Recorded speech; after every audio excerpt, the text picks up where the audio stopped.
Welcome to episode number 14 of Upstate and Litigate. I'm John DeGasperis, a partner at the law office of Basch Keegan. I'm Derek Spada. I'm a partner there too. Today we're going to talk about jury charges, also known as pattern jury instructions, and how they can be confusing at times to jurors.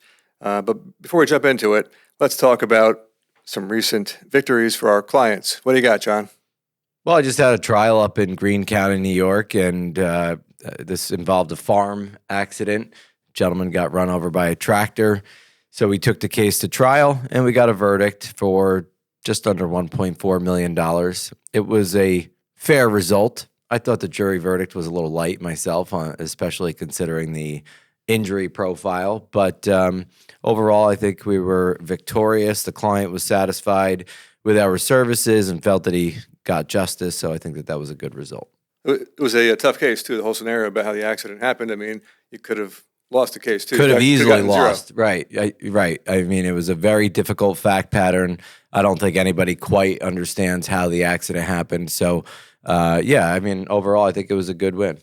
I think jurors factor that in to their decisions a lot of times, even though they're not supposed to. Right. But, if the plaintiff theoretically could lose the case, they might bring the total value down, even though they we'll put fault on the defendant. I think you're absolutely right. And it's funny that you talk about that in the context of what we're going to discuss today, because I'm of the mindset that the jury instruction means jack shit and that the jury's just going to do what they want. And and I think you're right. I think on that trial, the jury tried to find a fair result, and they figured out how to do that within the verdict sheet. And without following the instructions as they're written or as they're read by the judge. But in the end, it probably was a fair result because your client probably had some fault or did have some fault.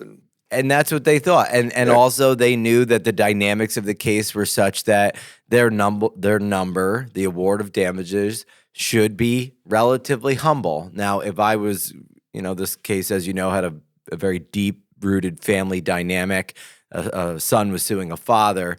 If that same accident profile involved a major corporation on the defense, I think the number would have been very different. Perhaps the comparative fault would have been consistent with the verdict we got, but I think the number would have been higher. And ultimately, I think that the juries listened to the laws read to them by the judge, but as you're suggesting, when they go into that deliberation room, they find a way to effectuate justice because they know that they are going to resolve this case. They know that it is their decision that will resolve the case, and no one can really disturb it. Yeah, I'd say it was a fair result, even though the jurors probably didn't follow the jury instructions exactly as they were. I think you're right. Read. Yeah, but in the end, it was a good number and fair result. Yeah, good. So, how about you? You got any big recent victories recently? I have I had a settlement on I call it just a difficult and sad kind of a case.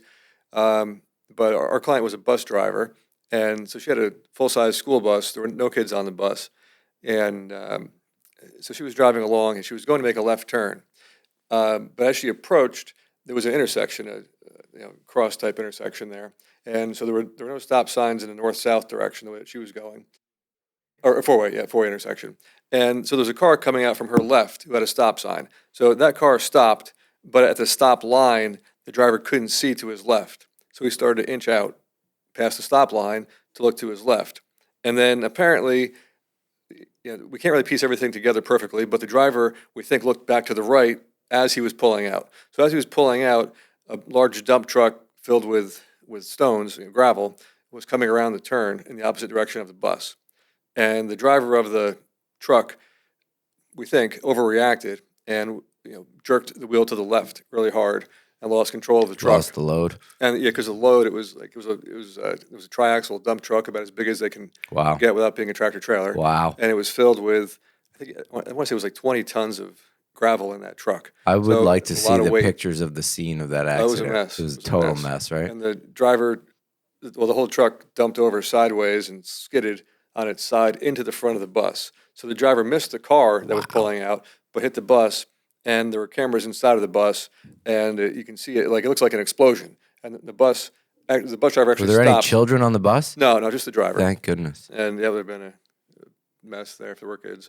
But the bus got knocked backwards about 15 to 20 feet by the truck, and the driver of the truck died in the I was going to crash. say, how's that guy? And yeah, no, he died in the crash.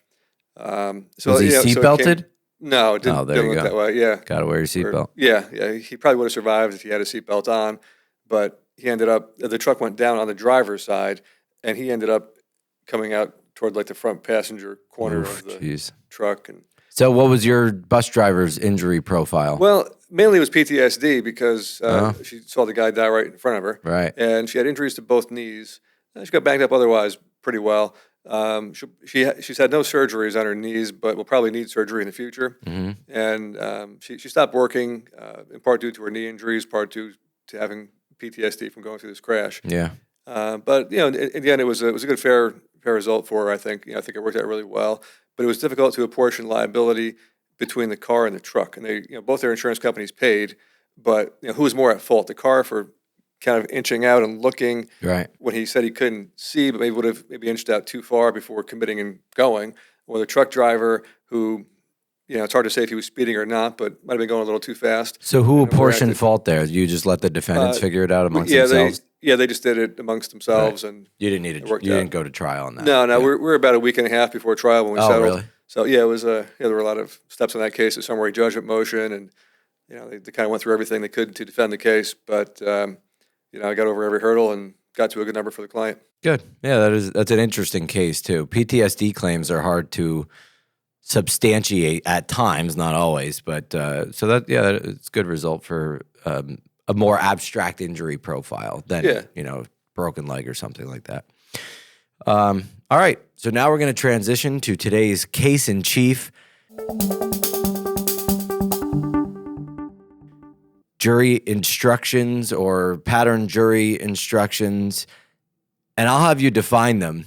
But and I don't know if you ever do this, but sometimes if I don't know if I have a case when a client comes in or is in the early stage of litigation, Start at the end. You start at the end and you go to the law and you figure out what is the judge going to tell the jury about the law of this case. And when you read the pattern jury instructions, you can typically see elements. And the judge basically is telling the jury, the plaintiff has to prove these elements, so you know the elements of your case at that point.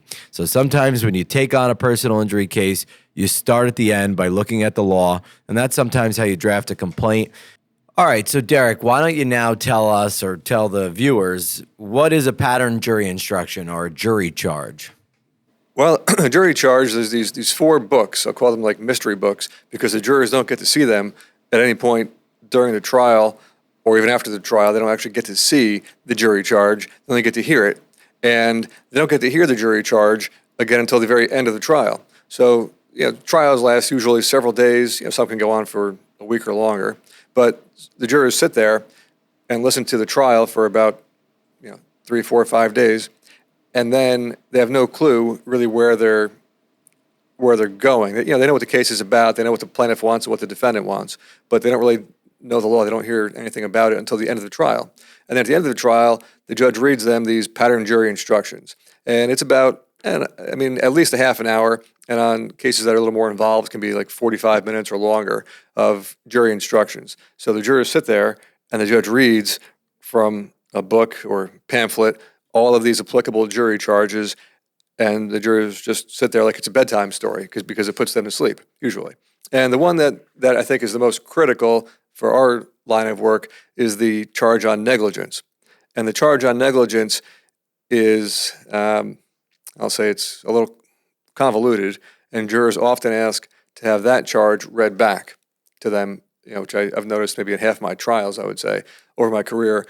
The jurors send out a note and they want the negligence charge read back to them because they didn't really get it the first time that the judge said it. So the judge reads it again, and the jurors all have this, if you look at the jurors collectively, they'll have this look on their face like, what the hell did he say? And so the negligence charge, if you care to hear it, is negligence is lack of ordinary care. It is a failure to use that degree of care that a reasonably prudent person would have used under the same circumstances. Negligence may arise from doing an act that a reasonably prudent person would not have done under the same circumstances, or, on the other hand, from failing to do an act that a reasonably prudent person would have done under the same circumstances. Insert cricket noise. Right there. Insert cricket noise. And now the jurors are told, okay, jurors, now go render your verdict. And yeah, but you're assuming, so like, I think one of the things that you said is this goes on for 40 minutes. What you just read. Well, that's buried somewhere in the middle of it. It's just buried in the middle. Yeah. I think, what I think is interesting is I actually have a little bit more respect for the pattern jury charges than I think you do. I think it's crazy that we just like turn over 40 minutes worth of law to these unwitting, citizens of our counties and like give them a crash course in 40 minutes and expect them to understand it. But some of the charges are really basic and rudimentary. Like you can't include sympathy in your deliberations, and the attorneys, they're not allowed to talk to you at any point during the trial. You only need 5 out of 6 people to agree. So there's all of these little itty bitty checklist items that you have to get through, that you define evidence and circumstantial evidence versus, I'm blanking out, direct evidence, right? Yeah. So, there's all these little things that precede the really substantial and meaty charges that pertain to the facts of this case, because those some are called general charges that like apply to all cases, and then you get into the specific charges that pertain to the case at hand. So I think that's kind of the problem. Like I think the charges are relatively intelligent, not always, but it's like, wait, we just read 25 minutes worth of just like generally applicable rules of trials. And then as they're falling asleep, then you get to the big one. Yeah. And I think that's tough. And then that just relates to liability. Then they got to go on to damages, past and future, what is pain and suffering. I just think it's really hard. Like these are things that you and I will discuss through 2 years of litigation, right? A case goes on for 2 years. Every day at lunch, we're talking about it. Trial's coming up, we're talking about it. And then all of a sudden the jury's got to like just understand this like in a millisecond. That's what I think is a little bit problematic with the system. I don't have do you have an alternative to these? Because you seem to be critical of the PJI. Yeah, I think that it's way too long. I think a lot of it, there's just way too many words in the PJI. You don't need that many words. So that's one problem, is that there's just way too many words. And you would be a good person to be on the committee for PJI because the way you have a very simplistic writing style. And a lot of the charges are really simplistic. Yeah. I mean, like you can't talk to the lawyers. That's just one sentence. But I actually think though that this one, negligence, is actually, it's only like 3 sentences.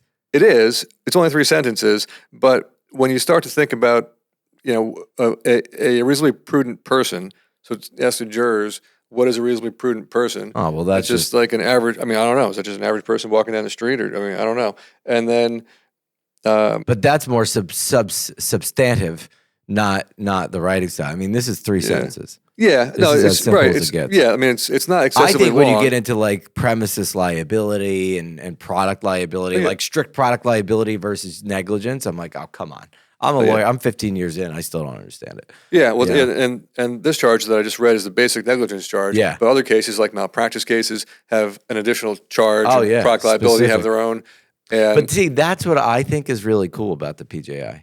That our law has these very specific concepts already written down that apply to all these different chaos theories of life, right? I mean, like product liability, medical malpractice, professional malpractice, premises liability, general negligence. Like we already kind of have like these guidelines.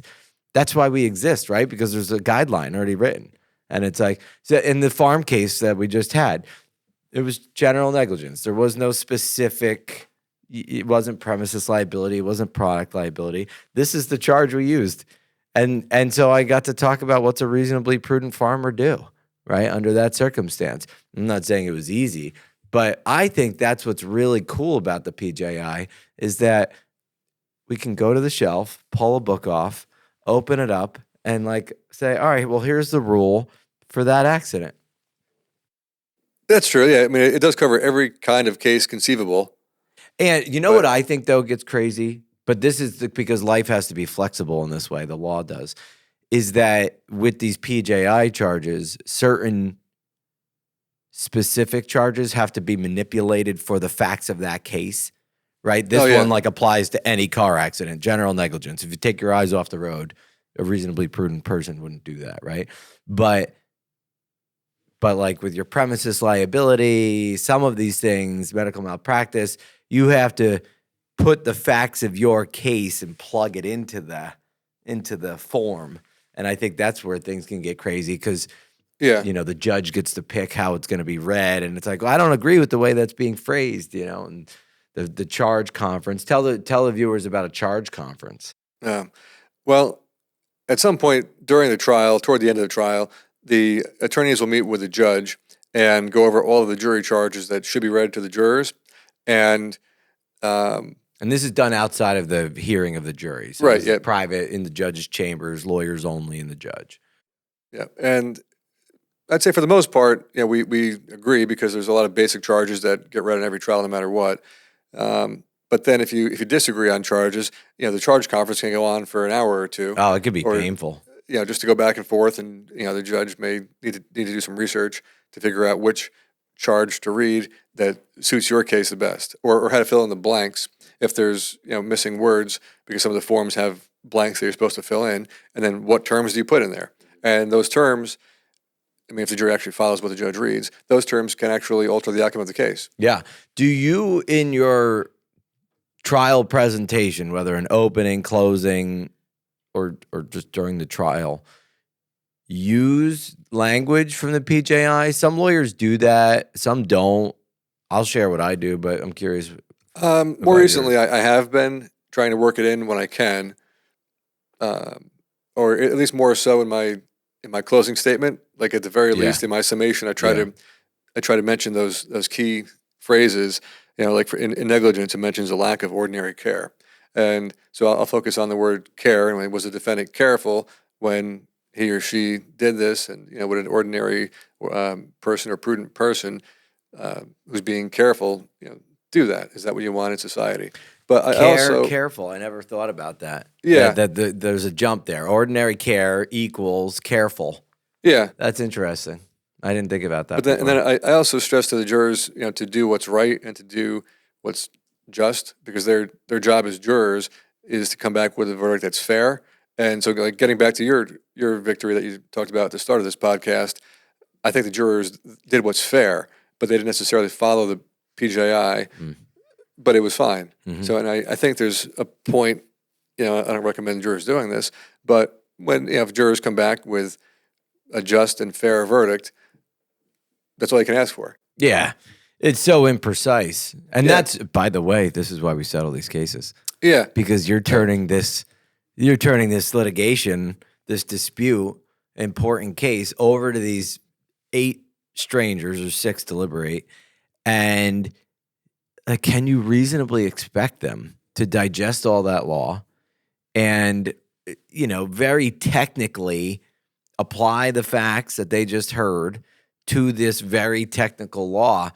That's a dangerous concept, right? And that's why these cases settle, I think, right? I mean, I think it's a very risky proposition. And if there were 10 separate jurors who watched the same exact trial, like if it was videotaped and shown to 6 entirely separate juries, I think you would get 6 very different verdicts on a lot of cases. I do agree with that, but I think there will be extremes, right? So if you have 10, what was your example? 6 juries? 10 juries. 10 juries. I think you get two at one extreme, you get 2 at the other extreme, and then, you know, your 6 in the middle are probably close, but, you know, I agree.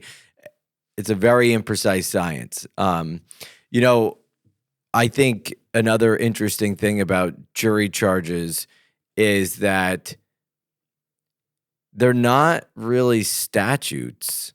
They're not regulations. They are law, but I don't think they're promulgated by the legislature. It's a judicial creation, a common law creation through case law and through the created through the judiciary, right? Yeah, it's a combination of factors, I guess, of statutes that exist and case law, right? But it's not really. I guess there there are no jury instructions that are statutes. There are jury instructions that say you can plug a statute in here. Right. But Yeah. it's a really interesting thing because it is the law. The judge will say, I will read to you the law of the case or the law of the state, right? But it's not passed by the legislature. It's not regulation handed down by an executive agency. It's a common law creation and also a judicial creation. So it is kind of weird in that way, don't you think? Like it's secondary. It's something else, but yet it's the law that controls our everyday behavior. It's just people can't go find it easily. Isn't it also weird that when you look them up on Westlaw, which is like our legal research software, they're not under the law. Like you can't go to the statutes to find them. Right. You really can't even go into the case law to find them. No. You have to go to a secondary source. Yeah, they have another section called secondary sources, which has like treatises and other books that you can rely on occasionally. Right. And then it's got the pattern jury instructions in there, which are critical to every case. I can't believe they call it a secondary source. Yeah. How is this a secondary source? It is the source, right? Right.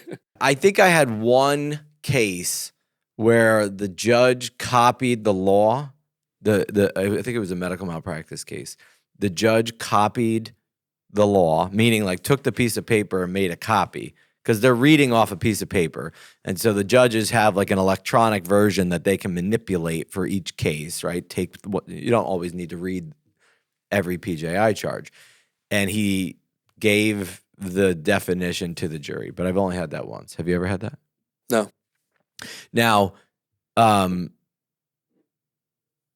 the interesting thing about the PJI too is that juries can ask to hear it again, as you already touched upon, and I think they do it often, don't you? Often, and they often ask for the negligence charge to be read back. That's the one that I hear time and time again. Yeah, that they want read back. Or I think if there is a read back, you're right. I think it's either the general negligence charge or it's the liability charge. So if it's a premises liability case, it's what is premises liability. If it's medical malpractice, what is medical malpractice? The read back is always the liability charge. Yeah. And then when they ask for that back, it gives you no clue at all as to what they're thinking, right? Like if they ask for the read back on damages, you're like, yes, I got to damages because why would they need to know it, right? Right, yeah. But if they ask for the read back on what is premises liability, it gives you no insight at all into what they're thinking. Usually it means they're hung up on something, but so PJI, it's an interesting concept. I don't have a better theory. By the way, it is created by a body of people, I think typically judges. Mostly judges, I think. Yeah, I think it's mostly judges and some lawyers. Yeah, it's a big body of people. They write the pattern. It's a pattern, right? So they apply to each case, but they can be manipulated, and judges do manipulate them. And now here's another thing. What happens, Derek, if you don't like the charge that the judge is going to give to the jury? Well, you have to object to it at the end of those jury instructions. Well, I guess you could object usually before. Make a record before. At some point, to make sure you make a record, either before or after. Yeah. And if you don't make the record, then you waive your objection. Yeah. Now, so in other words, the judge, you have your charge conference. Sometimes you have to have multiple charge conferences because it's an evolution. It's like, well, listen, we don't agree on this, but we understand the charge has to be read. So it's malleable. You're working it through the trial, and then eventually you got to give something.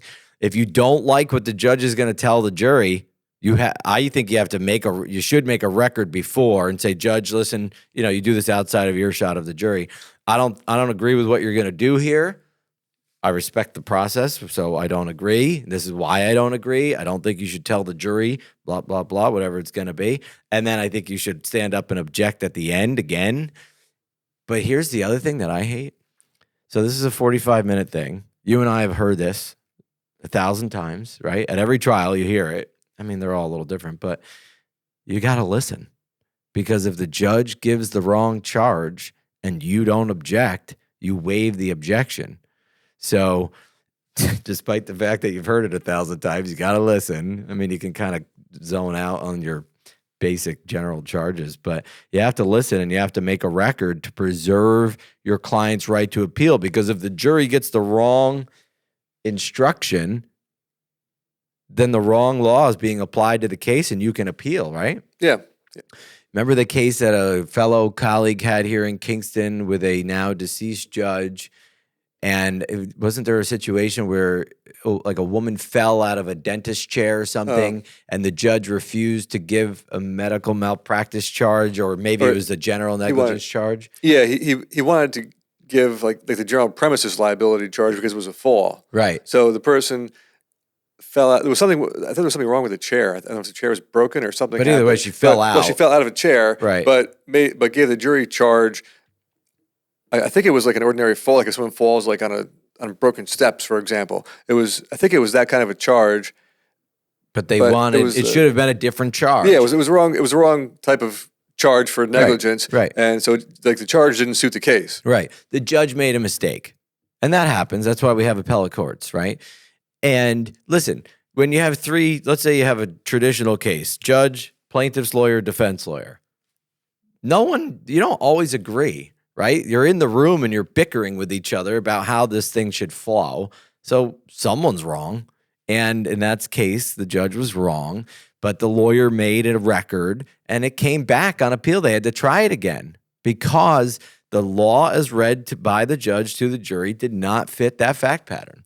So it's a critically important part of the case. The question is just whether the jury abides by it.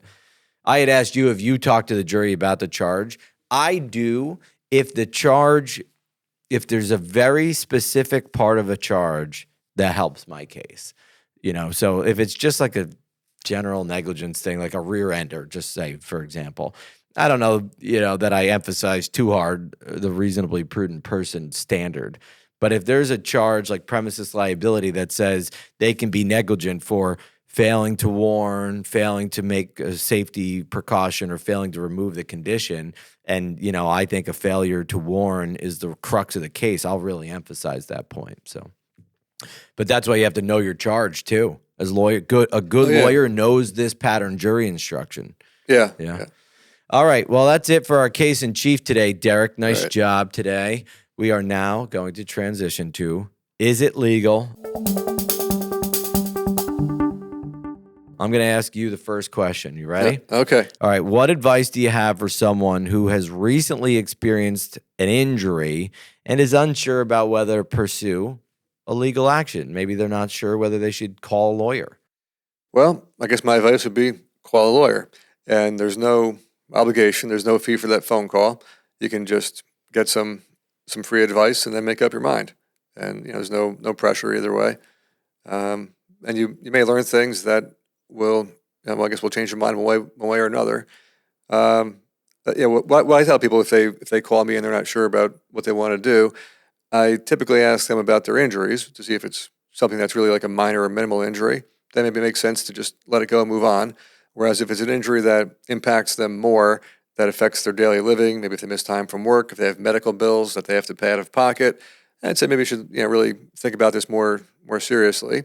And I also explain to people that almost every cent that we collect comes from insurance companies, and that's why people pay their insurance premium. So if there's an incident like this, their insurance company will step in and cover them and pay eventually.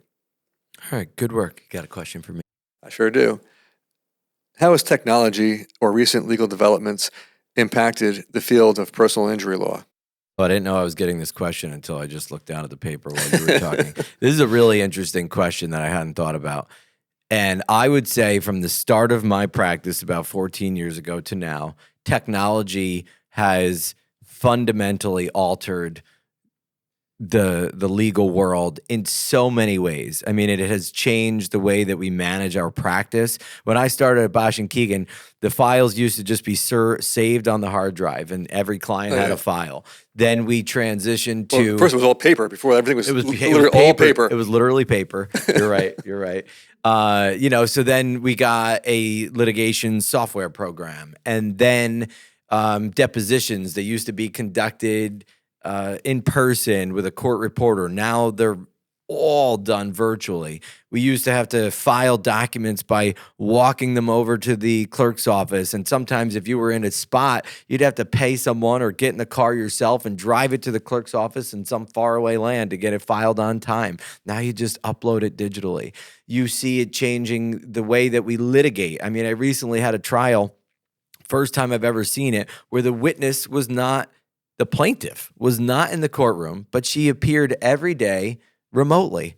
We bought a hotel room for her, a conference center. She appeared on camera. Well, she was in her 80s and couldn't make it. Right. She was an elderly person. But the point is like that couldn't happen 10 years ago. You see technology changing the way that we litigate and capture evidence. Now, when there's a car accident, there's a body cam from a police officer that you can obtain. There's a Ring doorbell from near the scene of the accident that captures how it happens. There's a dash cam video on a witness's vehicle that was stopped at the intersection. Technology, there's EDR, right? Event data recorders on most vehicles that are on the road these days. So when there's a crash and we don't know what happened, well, what's one thing we can do? Well, let's go download the event data recorder from the car and see how fast these people were going, see what was happening with the steering column, see what was happening with braking, transmission, the physics. We know so much more. Technology has fundamentally altered the way that the law interacts with the world. Facebook, right? You have a car accident, now you post your picture on Facebook, or the other person is commenting on some form of social media. Now all of those things are discoverable. So I would say that technology has really been a major factor in the way that we progress as lawyers, the way that we progress as a society, and how all of these technological sort of mediums interact with our day-to-day life. And it's been fascinating to watch.